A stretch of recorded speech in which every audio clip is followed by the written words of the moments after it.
everyone, and welcome to the latest episode of NextUp Live. I'm Benita Fitzgerald Mosley, and I'm going to be your host today. This interview series from League Apps features inspiring stories from people, news, and happenings all around the industry. And I'm excited today to talk with Tiffany Daniels. She's the Associate Commissioner and Senior Women's Administrator for the Southeastern Conference, as well as a member of the Sports Business Journal's Game Changer class of 2021. So welcome, Tiffany. It's so nice to have you. Thank you for joining us. Oh, thank you for having me. I think I said this at some other point when I realized who I would be talking to. I feel like I'm with SEC royalty. So I'm glad to be here. That's awesome. Thank you. Yes, being a Tennessee alum and lady volunteer over here, it's been exciting. And I know you went to Georgia, so we're rivals on the playing field, but certainly kindred spirits, as I was also named Sports Business Journal Game Changer in 2015. And it was a great honor back then. And just to know you're in such illustrious company with trailblazers from across the sports industry. And it gives you time to pause and really appreciate the women whose company you're keeping, but those who've come before you, and certainly the obligation to kind of pay it forward for women who follow your footsteps like yourself. So, SBJ continues to honor and examine the ways that women intersect with the industry. And so I'd love to know, particularly coming from the collegiate sports background, what does being a game changer mean to you and being a part of this class? And what are you looking forward to? Well, I certainly agree wholeheartedly with your assessment of being a part of Game Changers and being in this class, and certainly being a part of this exclusive club of women who came before me. So the SBJ has consistently provided a spotlight for women leaders in the industry, and I'm just humbled to be in this year's class. I've spent my career to date, and there's definitely work to continue to be done, trying to find ways to make an impact, whether that's serving my customers when I was a ticket sales rep starting out in my career, or even today in serving our student athletes, as well as our institutional leadership at our 14 campuses. It just feels amazing to be recognized by this prestigious publication, but also by my peers. I'm also looking forward to connecting with this amazing group. Some of whom I know because we were colleagues very early in our careers. And then I think the other piece that's really, really cool is I have current colleagues who are also in this class with Stephanie Remp at LSU. And then our newest athletic director at the University of Missouri, Desiree Reed-Francois, who's also in this class. But then the opportunity to get to know the other members of the class and to connect with them, I think is what really makes this special. Absolutely. I want you to tell us a little bit more about your role at the SEC. I know being a senior women administrator is an important role, and just tell us a little bit more about what that means in your role as associate commissioner. Yeah, so as a member of the commissioner's senior staff, I oversee, so my title is Associate Commissioner for Competition. So in that role, I oversee our sport administration program, as well as, so that's the regular season, as well as our championship events. I get to, and this is what I love about it, I don't have to, I get to celebrate the accomplishments of the young people in our conference and their hard work as they move towards the postseason.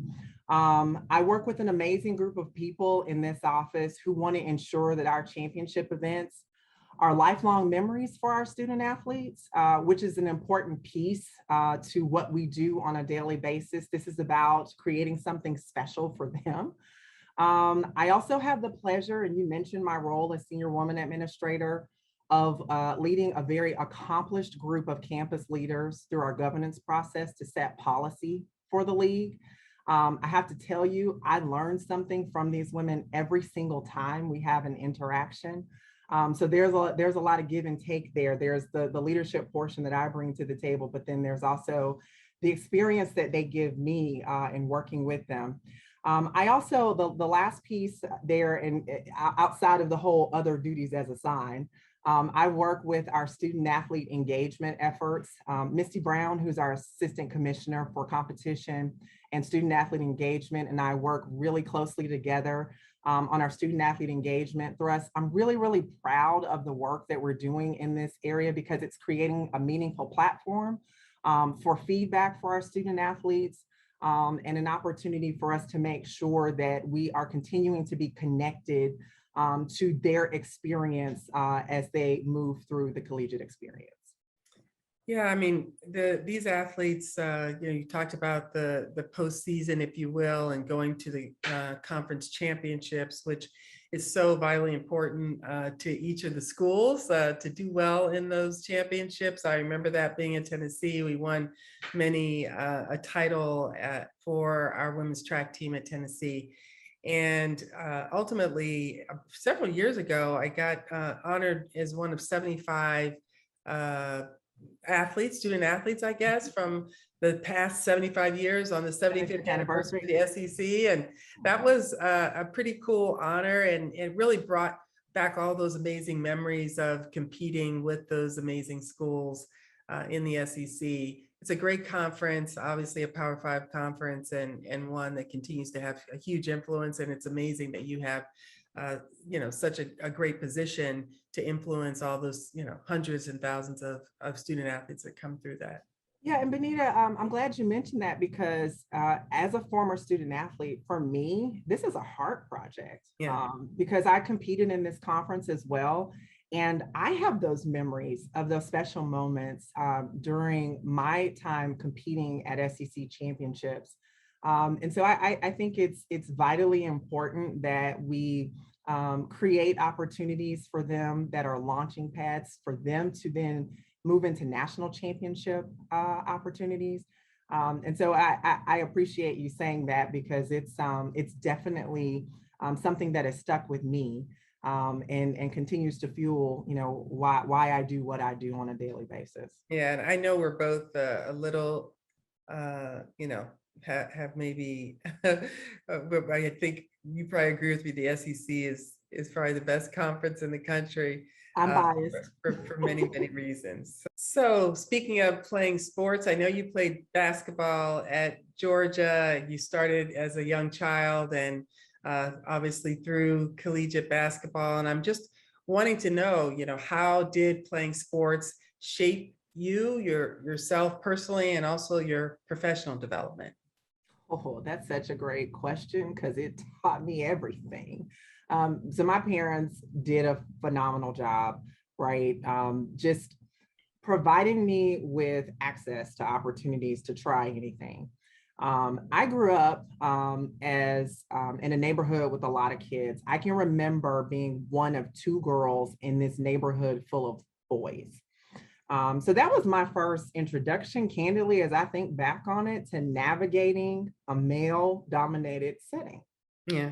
Which is the world in which I work, on a daily basis. And then it normalized my interactions throughout my career in working in male heavy settings. I think I credit that time with making me more resilient and learning how to compete. Because, you certainly have to be able to hold your own in that group. You had to earn it, right? They weren't going to pick you for their team. They weren't going to give you the ball. And listen, we'll knock you down and not care a thing about it. They don't care you're a girl at all. Another player on the court. Just another player. And so I think that actually set me up for success. The success I had in youth sports, in high school sports, and ultimately in getting a college scholarship to compete in the SEC and the athlete that I would become. And we won 2 SEC championships, 2 Final Fours, and I credit like that time back in my neighborhood with the drive that I had as an athlete. I'd also say, like most former athletes, you and I know what being involved in sports means towards making you a leader. I remember when I was a dual sport athlete in high school, I ran track. I was not as good as you. I was not an Olympic gold Well, medalist. certainly I couldn't shoot basketball like you either, so we're even. So I was playing basketball, running track. On the track team, I was a 400-meter runner, and I also was on our 4x4 relay.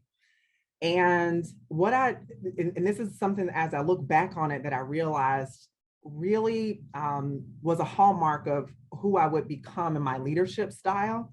My splits for my 4x4 team were a lot faster than when I ran that race for myself. Mhm. And I just think it illustrates how much of a team person that I am. And certainly it's become the hallmark of my leadership style and has helped me when I've been formulating and leading teams at the same time. And then I guess the last part, like I can't begin to explain the effect of my time at UGA and the effect that it had on the person that I would ultimately become. I was pushed out of my comfort zone in so many ways. And it really was the first time that I was ever really put in a situation where I was truly like uncomfortable athletically. And I think that just taught me about rising to the occasion and really like putting your best foot forward in the work that you do. And it certainly helped me throughout my career, I think. Yeah. I think what you were saying about playing with guys in the neighborhood and kind of growing up with them and seeing them as equals and just developing a rapport with them, a sense of being comfortable in a setting where you might be one of a few. And the fact that track and field is a co-ed sport pretty much from the time you start through college. It also did the same thing. We practiced side by side. We went to the same meets. We traveled together. We trained together. And so we encouraged them. They'd hold my blocks. I'd hold their blocks for, a race or something. And it just never felt uncomfortable. So when you're in a work setting where whether you may be one of a few women or whatever, you see them as colleagues. You see them as partners in crime. You see them as friends. And it's much easier. I totally So, agree. yeah. So I know you have three beautiful daughters and you, two of them for sure are following in your footsteps, at least athletically, one particularly playing basketball, the other volleyball, and that you've introduced them to all kinds of sports as they've been growing up so they could kind of find their niche and wondering what lessons you want them to take away and how has their participation or the impact of the pandemic help or hurt their participation? Yeah, so I think I'm going to tell you my daughter, Tyler, who's my 14-year-old, I think she was the smart one. She said, my mom and dad don't know anything about volleyball, so that's what I'm going to play. My 12-year-old decided I'm jumping in the deep end of the pool, and so she is my basketball player.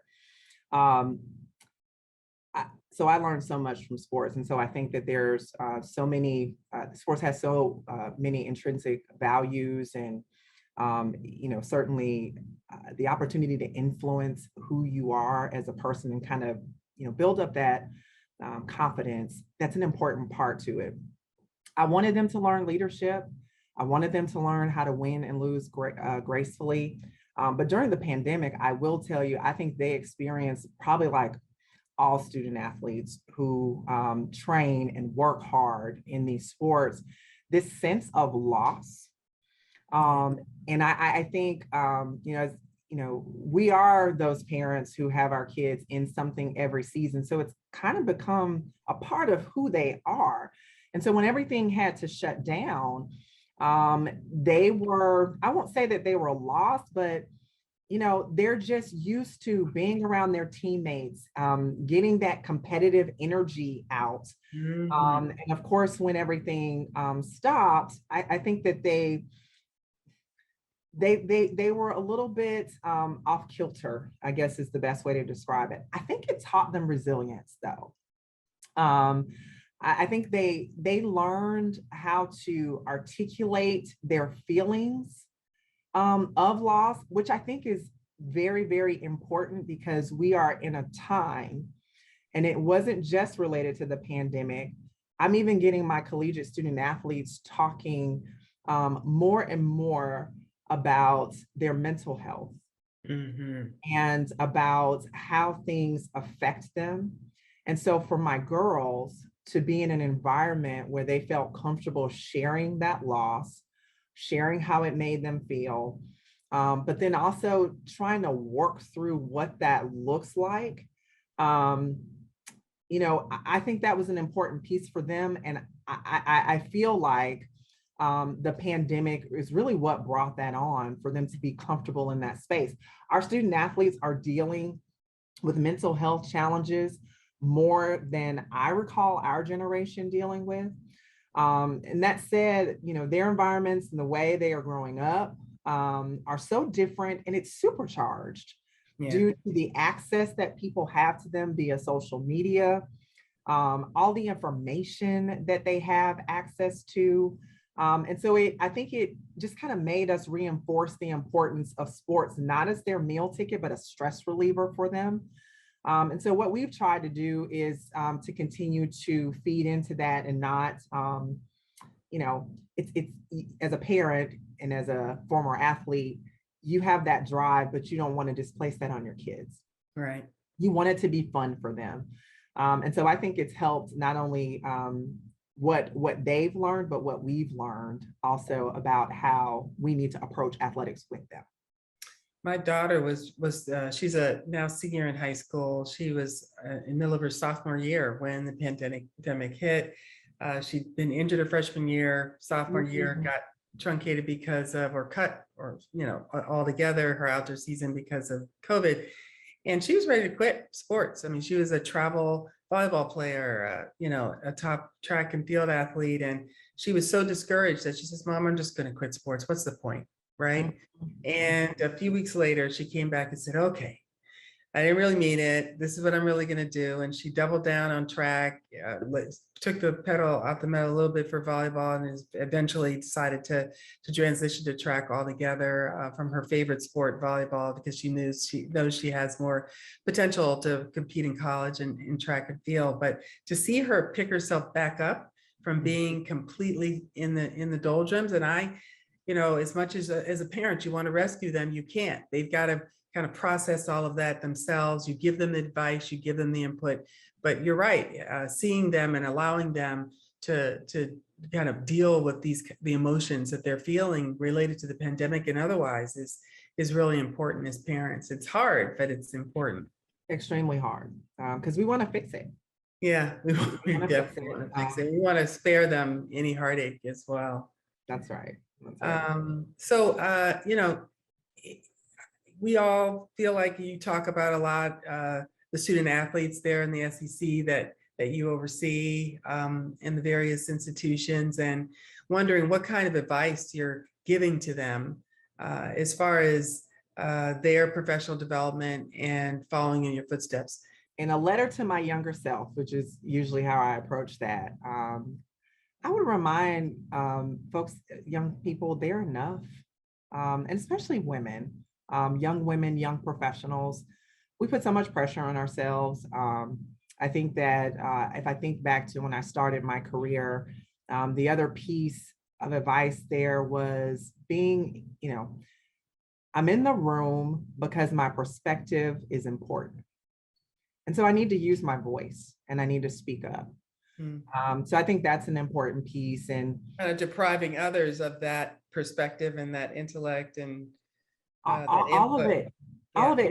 And I think about, and we talked about this a little bit earlier, not only am I normally the only female in certain environments, I may be also the only African-American person in that environment. So I think especially when we talk about decisions that need to be made that affect a large group of people, or how we present ourselves publicly, the experience that I have walking in those shoes, that's an important perspective to add to the conversation, so that we make sure that we get it right. And so in my younger years, I think I shied away from using my voice in that way, partially because of imposter syndrome and partially because sometimes I was the younger one in the room, right? I think the other piece is you're hired to do the work because you're good at what you do. So do that job well, and you'll be well positioned for whatever the next thing that comes along. And I guess last but not least, just because this is so important that we always bring somebody else along. We have to make sure that we are connecting with each other. And it's not always about the mentor-mentee relationship. It is amongst colleagues as well. We have to be in positions to support each other. I think we have to be in positions to be able to bounce ideas off of each other. So I think it exists at the colleague level, but then I also think mentorship is an important piece of that as well. Absolutely. Absolutely. So we're close to the end here of our conversation, but at the end of every episode of Next Up Live, we ask what's next up. So I want to know what's next up for Tiffany Daniels and for the SEC, through the rest of 2021 and into next year. I'm so excited that we are not in the abyss of the unknown related to COVID. There's more that we know. So there's more that we are able to work through from a mitigation standpoint to ensure that we are able to engage in safe competition for our student athletes. So what's up next for Tiffany Daniels and at least SEC championships and SEC competition is getting back to some normalcy as it relates to having fans in the building. I think, and I saw some of the effects, I think, at the Olympics with having empty venues and what that meant for the performances of those of those athletes. And I think it's important that for their competitive drive, for them to be able to perform at their best, they're just used to having that. Right. So if we have the opportunity, entertainers, they're athletes, but they're also to a large degree entertainers. It's entertainment to watch, and they feed off of the energy of people being in the building. Yeah, we do. That's what we do. yeah. So I'm looking forward to having fans back in the stands safely. Our schools have worked really, really hard to create safe environments, not only for the student athletes, coaches, and support staff, but then also for the fans that return into the building. The SEC announced here a couple of months ago that we have 2 new members joining the conference in July of 2025. And I laugh sometimes when I read some of the comments in trade publications because people think that we already kind of had this grand plan as to what that schedule is going to look like and they're coming early and all of those things. Yeah, no, we don't. So I have some work to do. We'll move from a 14-team conference to a 16-team conference. So, part of my responsibility overseeing competition is working together with the membership to identify how we're going to move forward.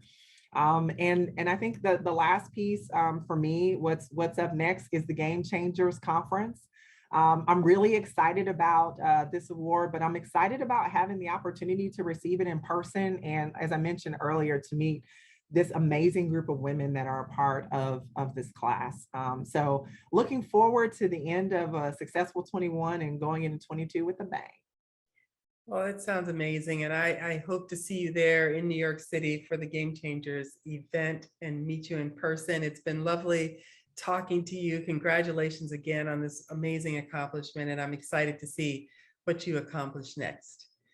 Thank you.